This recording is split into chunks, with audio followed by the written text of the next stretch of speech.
Yo, hello guys and welcome back again to a brand new video. In today's tutorial, I will show you how to add recipes into your MyFitnessPal and then make them public so you can share them with everyone. So now as you can see, it is MyFitnessPal account. If you don't have it already, you just have to go through your phone if you are using phones and go to your App Store if you are using iPhone and start from there, or Android Google Play if you are using Android mobile.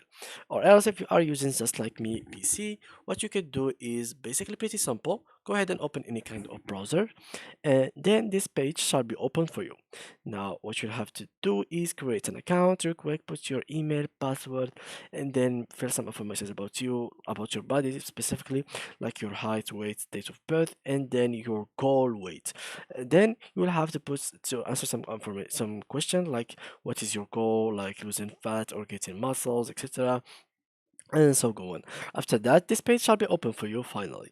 Now what you'll have to do is actually go and get some recipes ready. So go to recipes, food, and then recipes, and then you have to create your own recipe by writing it or just import it via a URL link. So let's go, for example, chicken breast recipe. So this is an example. We can go here and let me just find the recipe real quick. So let's go for this one. Let me just copy this, and then I will go back here and paste it in here. So import recipe.